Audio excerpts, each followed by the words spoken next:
That's the second time in my life. The other time was down on Susquehanna Street. I took the shotgun away from an individual who was trying to kill a man. Yes, I saw that as well. Yeah. And that's... Shots fired on Susquehanna Street. 20 gauge deer slugs. Yeah. Oh. Whistling up. That's gonna... He had it right on my chest when I reached up and pushed it away and told him, let it go. And it gives you a new perspective and really a fondness for life, because like I said, all it would have taken 3-4 pounds trigger pull, not in history. That's it. And I imagine that's got to, it's one of those things that you do and then think about afterwards. Everybody went home that night. Yeah. And that says a lot. It says a lot that everyone goes home. You know, in part that's the situation, in part that's the person and the experience and the knowledge. I believe. So, wow, that is incredible. It's amazing the things you find out about some people once you start looking around and seeing what they've done. A lot of people don't understand what it is to be a police officer, what it is to be a chief of police, or the Broome County Sheriff. Is there some way to briefly just give us an idea of what is it to be that person? Are we talking about the sheriff or a police officer? Why don't we hit the sheriff first? Yes. The sheriff traditionally is the senior law enforcement official in any county. Normally the sheriff's department is normally the lead agency now, and not belittling the state police. I had 23 years with them. But basically with the New York State Police, you just can't count on them because they're so diversified, so spread out. I can remember doing a transition from revolvers to semi-automatics in Sydney. I was a senior firearms instructor. I got home, was home 15 minutes, got a call from the major saying, you better pack your bags. They just found the second Indian killed in Messina, Akwesasne, the Indian reservation. I was up there 16 weeks. State police, they are excellent at moving a lot of people to different places really, really quick. Prison riots, postal strikes. I also went out west to the Indian reservation out there. In Messina, it was over pro and anti-gambling.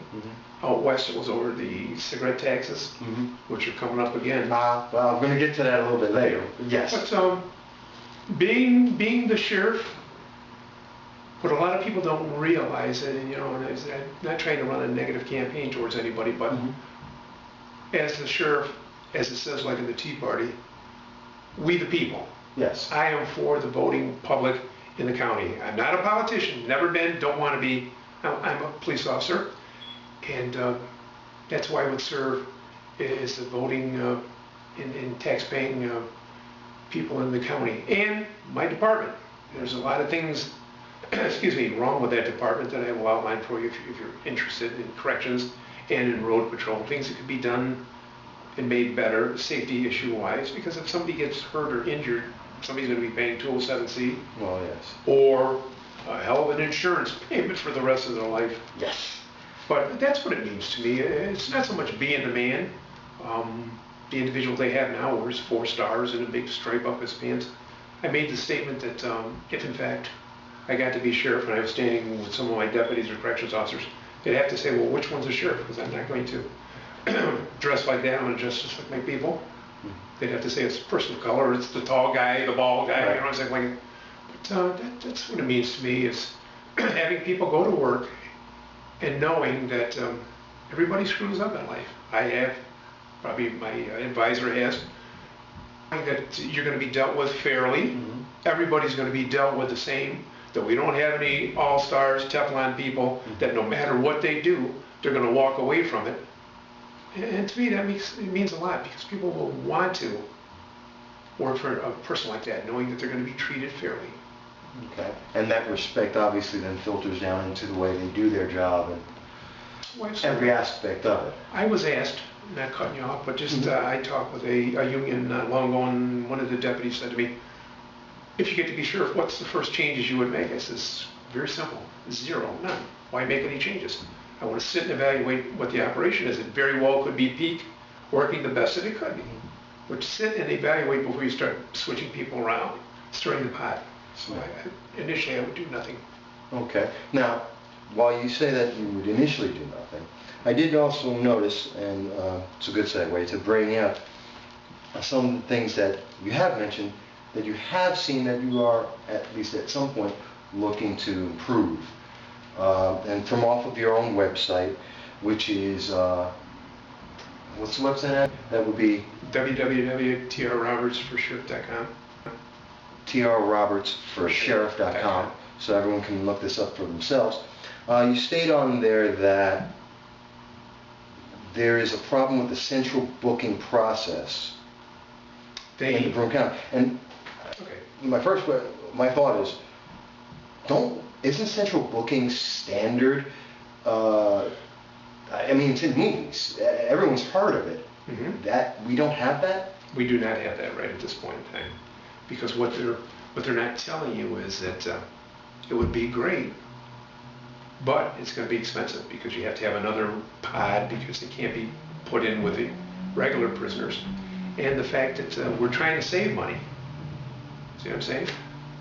But that's so standard. I mean, it isn't. It isn't. Who makes out in central booking? It puts officers back on the road. The only ones that make out are the judges that don't have to be woken up at 2 or 3 o'clock in the morning for arraignment. See what I'm saying?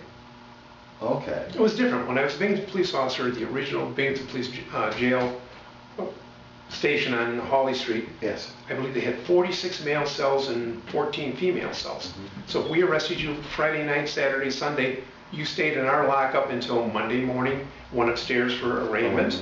And then follow the process from there. Now they have to take them to Broome County Jail. You're talking transport time. It's a nice thing, but it's not like they say. It's going to cost a little money. Okay.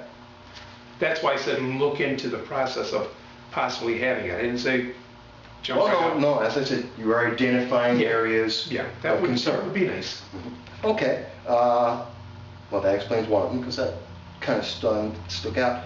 Another one that stuck out, and I find this interesting. I would definitely love to hear more about this. I think everyone would.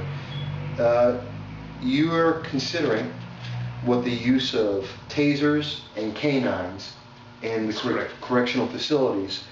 One, at this point in the world, tasers are pretty well documented, pretty much in use amongst patrol officers.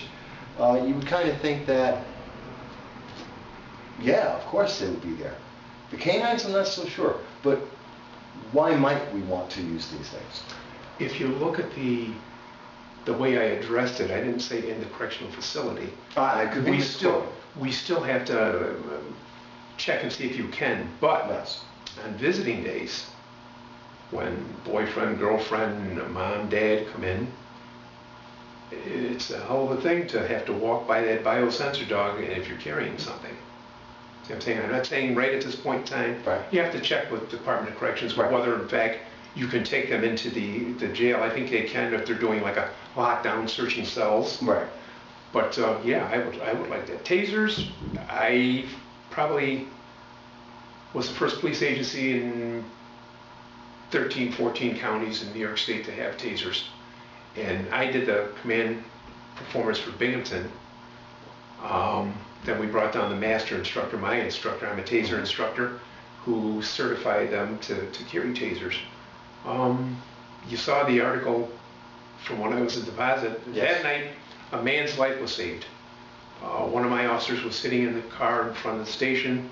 Car went up Front Street, beep, beep, beep, beep, beep. What? Came back down, put his lights on and stopped the car. Right. As he gets up to the car, he said the guy's eyes were all over the place. So what's going on? He says, well, I'm having a bad day. He says, you know something else? Somebody else is about to have when he threw the car in gear, which time my officer looked and he had an Indian tomahawk, a metal tomahawk in his hand. Oh my God. Got out and he raised it and came at my sergeant. And the only thing it would have prevented him being shot, the use of deadly physical force, is the fact he had a taser